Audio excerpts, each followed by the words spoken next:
Assalamualaikum warahmatullahi wabarakatuh. Apa kabar anak-anakku? Semoga kalian semua dalam keadaan sehat walafiat. Hari ini kita akan belajar tema 3 subtema 2 tentang wujud benda. Pembelajaran 1, 2, dan 3. Sebelum kita memulai pembelajaran pada hari ini, marilah sama-sama kita awali dengan pembacaan basmalah. Bismillahirrahmanirrahim. Tujuan pembelajaran kita pada hari ini, yang pertama PPKN. Siswa dapat mengerti manfaat sifat tolong-menolong. Siswa dapat mengetahui manfaat gotong royong. Siswa dapat mengetahui arti penting gotong royong. Untuk matematikanya, siswa dapat mengetahui kesetaraan satuan jarak kilometer dan meter. Siswa dapat memecahkan permasalahan sehari-hari tentang jarak.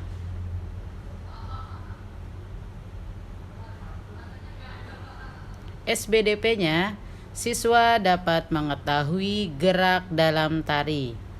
Siswa dapat mengetahui dan mempraktekkan gerak kuat dan gerak lemah. Pernahkah kamu menolong teman yang sedang tertimpa musibah? Tolong-menolong dapat dilakukan di rumah, di sekolah, dan di lingkungan masyarakat, atau dimanapun kita berada. Tolong-menolong dapat kita lakukan mulai dari hal-hal kecil. Misalnya, saat di rumah kita dapat membantu ibu merapikan tempat tidur atau membantu adik mengerjakan tugas sekolah. Saat di sekolah, kita dapat menolong teman yang terjatuh atau membantu guru membersihkan papan tulis. Menolong orang lain merupakan perbuatan yang terpuji yang sesuai dengan pengamalan sila kedua Pancasila yang berbunyi kemanusiaan yang adil dan beradab. Saat menolong, kita tidak boleh membeda-bedakan suku, agama, ataupun ras, agar kerukunan tetap terjaga. Manfaat sikap tolong-menolong kepada sesama antara lain sebagai berikut. Yang pertama, meringankan beban orang yang sedang kesusahan. Kedua, meringankan pekerjaan orang lain. Ketiga, mempererat hubungan antar sesama. Yang keempat, menumbuhkan rasa persaudaraan dan kemanusiaan. Kebiasaan saling menolong akan menumbuhkan rasa saling peduli dengan sesama. Pernahkah kamu melihat warga bergotong royong membersihkan lingkungan di sekitar rumahmu? Gotong royong merupakan salah satu wujud dari kegiatan tolong-menolong di masyarakat. Gotong royong adalah kegiatan yang dilakukan bersama-sama untuk mencapai tujuan bersama. Dalam kehidupan bermasyarakat, kegiatan gotong royong perlu dilakukan untuk kepentingan bersama. Contoh gotong royong adalah saat warga memperbaiki jembatan yang rusak atau saat ada bencana alam. Gotong royong sebaiknya dilakukan dengan sukarela dan atas kesadaran sendiri. Berikut beberapa contoh kegiatan gotong royong yang dilakukan di rumah dan di sekolah.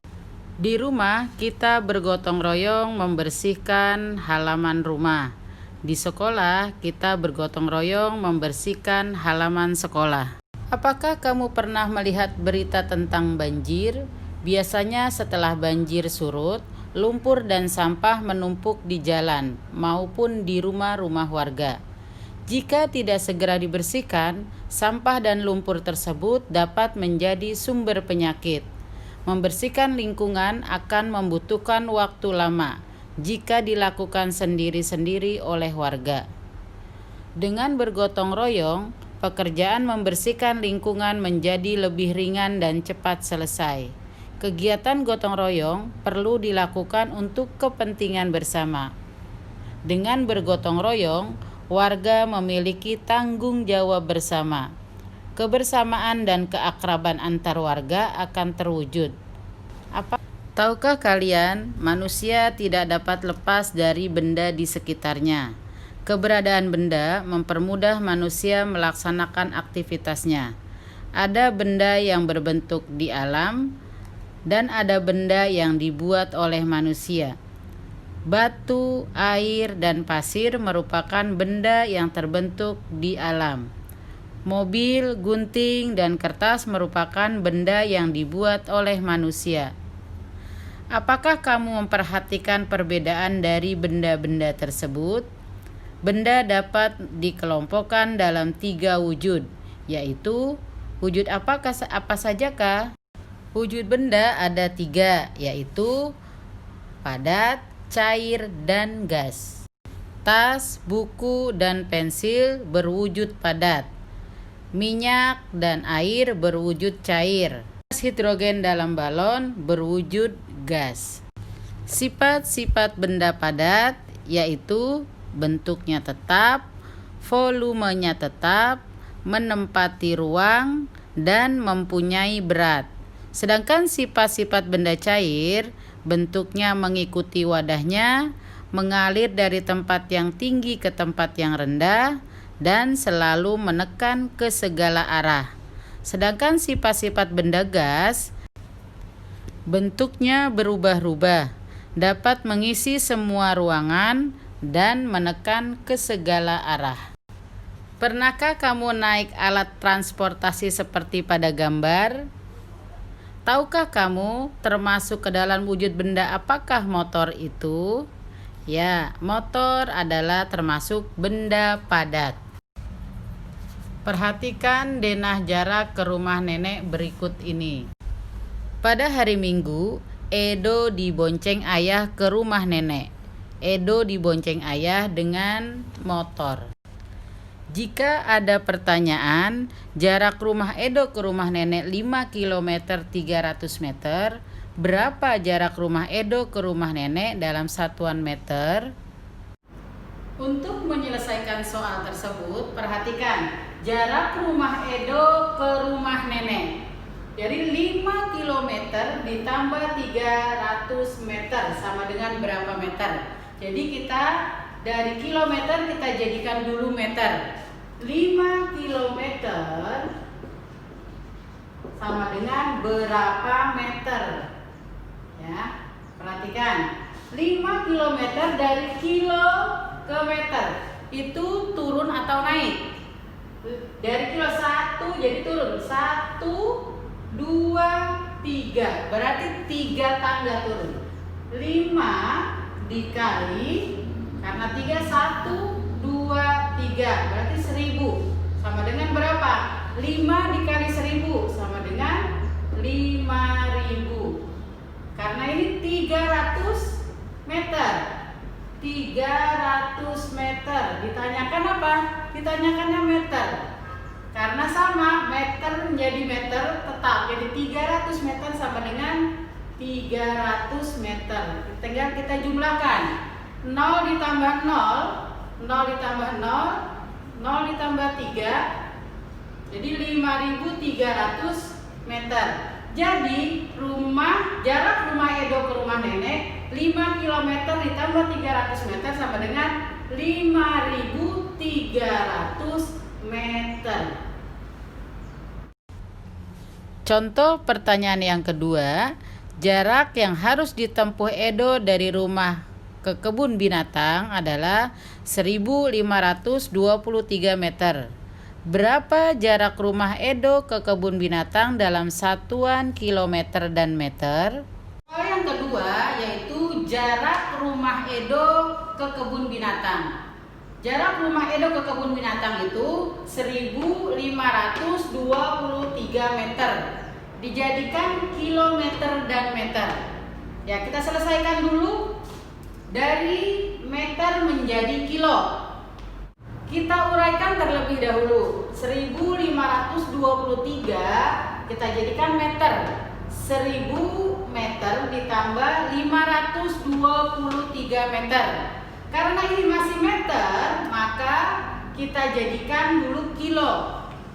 1000 meter sama dengan berapa kilometer? Nah, kemudian ini yang 523 meter sama dengan berapa meter? Perhatikan yang 1000 meter. Ini kita jadikan kilo. Perhatikan. Dari meter ke kilo, naik atau turun? Meter ke kilo. 1, 2, 3. Berarti naik. Kalau naik berarti dia apa? Dibagi. Jadi 1000 meter karena 3 tadi 1, 2, 3 dibagi, jadi tinggal 1 kilometer. Jadi ini tetap 523. Jadi jarak rumah Edo ke kebun binatang adalah 1 kilometer 523 meter. Tahukah kamu, gerak pada tari adalah gerak tubuh secara berirama yang dilakukan dengan teratur. Gerak merupakan unsur utama dalam tari. Penari perlu memiliki kelenturan tubuh agar bisa melakukan gerakan dengan indah. Gerakan pada tari meliputi gerak kepala, tangan, dan kaki. Kali ini kita akan mempelajari gerak kepala dan tangan. Contoh gerak kepala yaitu menoleh, menengok, dan menggeleng. Contoh gerak tangan yaitu melambai, merentangkan tangan. Dalam menari, kita sering mempraktekkan gerak kuat dan gerak lemah. Gerak kuat adalah gerakan yang dilakukan dengan tenaga yang kuat. Gerak lemah adalah gerak yang dilakukan dengan tenaga yang lemah. Perhatikan contoh gerak kuat dan gerak lemah berikut. Contoh gerak lambat atau gerak lemah yaitu gerak kupu-kupu terbang dan gerak menggelengkan kepala. Sedangkan contoh gerak cepat yaitu gerak kedua tangan naik dan turun dan gerak kedua telapak tangan diputar. Sampai di sini dulu pembelajaran kita hari ini. Kita akhiri pelajaran kita dengan pembacaan hamdalah. Alhamdulillahirabbil alamin. Selanjutnya untuk tugas hari Senin, tugas matematika di buku tulis. Soalnya nanti akan di-share di video ini. Selanjutnya yaitu tugas untuk SBDP praktek gerak lemah, yaitu lagu kupu-kupu yang lucu. Kemudian praktek gerak kuat, lagunya Ampar-ampar pisang. Sedangkan tugas untuk hari Selasa yaitu mengerjakan buku MRT, pembelajaran 2 dan 3, PG-nya saja. Cukup sekian, jaga kesehatan, tetap semangat. Terima kasih. Wassalamualaikum warahmatullahi wabarakatuh.